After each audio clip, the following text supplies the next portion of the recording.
इसका इजाद तब हुआ जब चारू मजूमदार, कानू सन्याल और जंगल संथाल के नेतृत्व में भारतीय कम्युनिस्ट पार्टी CPIM के एक धड़े ने 1967 में सशस्त्र विद्रोह शुरू किया था।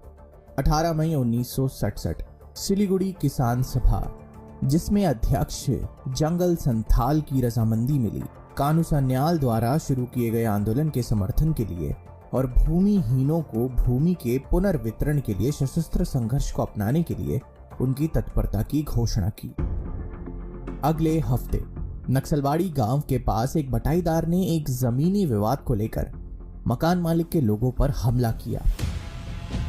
24 मई ये वो दिन था जब एक पुलिस टीम किसान नेताओं को गिरफ्तार करने के लिए पहुंची, तो यह जंगल संथाल के नेतृत्व में आदिवासियों के एक समूह द्वारा घात लगाकर इन पर हमला किया गया और एक पुलिस इंस्पेक्टर तीर यानी कि बाण से मारा गया।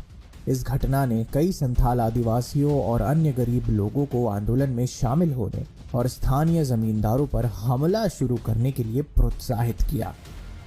माओ Zedong, former president of People's Republic of China, चीन के माई बाप, इन्होंने नक्सलबाड़ी आंदोलन के लिए वैचारिक प्रेरणा प्रदान की, जिसमें कहा गया है कि भारतीय किसान और निम्न वर्ग के आदिवासी उच्च वर्गों की सरकार को बल से उखाड़ फेंक सकते हैं।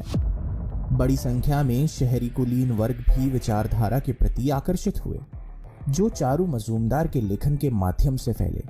विशेष रूप से ऐतिहासिक 8 दस्तावेज जो नक्सली विचारधारा का आधार बने।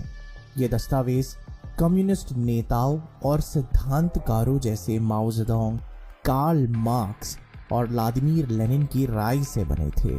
माओ द्वारा स्थापित लोगों के समान पीपल्स कोड का उपयोग करते हुए नक्सली विरोधियों को कुल्हाड़ियों या चाकू से मारते हैं। कम्युनिस्ट पार्टीज का इतिहास हिंदुस्तान में कुछ इस प्रकार है। सबसे पहली और हिंदुस्तान की बहुत पुरानी पार्टियों में से एक है communist party of India CPI, जो बनी थी कानपुर में 26 दिसंबर 1925 में। चारू मजूमदार अपने यूथ में, अपनी जवानी में इसके सदस्य हुआ करते थे और भारत की आजादी के पूर्व हार्डकोर लेफ्ट विंग आइडियोलॉजी के कॉमरेड थे। लेकिन इसी की ठीक बाद जब CPI से एक हिस्सा टूटकर CPIM बना, वो कहलाया गया communist party of India Marxist, जो बना कलकत्ता में 31 अक्टूबर से लेकर 7 नवंबर 1964 में। मजूमदार इसमें शामिल हुए, लेकिन इसके बाद जो हुआ उसने कम्युनिस्ट विचारधारा और कम्युनिस्ट की कार्यप्रणाली को पूरी तरीके से बदल कर रख दिया, जिससे पहली बार ये शब्द नक्सलाइट समाज के बीच आया। और वो हुआ कुछ यूं। CPIM, माकपा, इसी के भीतर आपस में नेताओं के बीच बहुत बड़े पैमाने पर कुछ विद्रोह हुआ। इसका कारण यह था कि पश्चिम बंगाल में गठबंधन सरकार में शामिल होना। जैसा कि मैंने कहा कि इस कार्य योजना के कारण पार्टी के भीतर विवाद पैदा हो गया, क्योंकि चारू मजूमदार का मानना था कि CPM को चीन के जनवादी गणराज्य के समान क्रांति पर आधारित सिद्धांत का समर्थन करना था।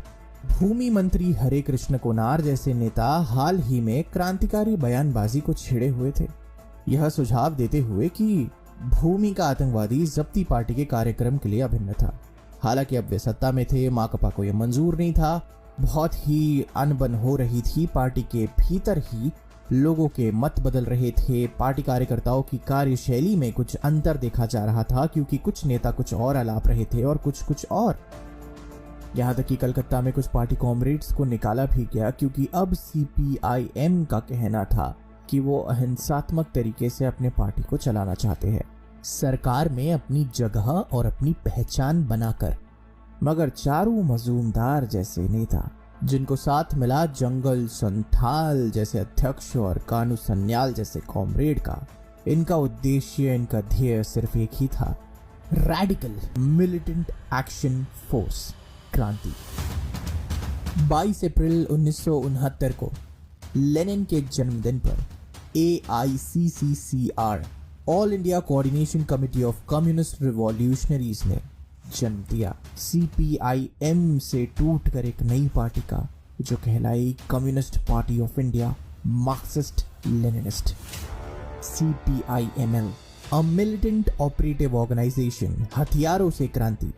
आगे चलकर 2004 में इन्हें बैन भी किया गया कई आतंकवादी गतिविधियों के कारण, और चारू मजूमदार की विचारधारा ने इसका नेतृत्व किया। पहली बार इसके कॉमरेड्स कहलाए गए नक्सलाइट्स, और देखते ही देखते 1970 के दशक के प्रारंभ में भारत में लगभग हर राज्य में नक्सलवाद का प्रसार देखा गया, जो पश्चिमी भारत को छोड़कर था। 1970 के दशक के दौरान आंदोलन विवादित गुटों में बढ़ गया था। 1980 तक यह अनुमान लगाया गया कि लगभग 30 नक्सली समूह सक्रिय थे, जिनकी 30,000 की संयुक्त सदस्यता थी। 30,000 नक्सली।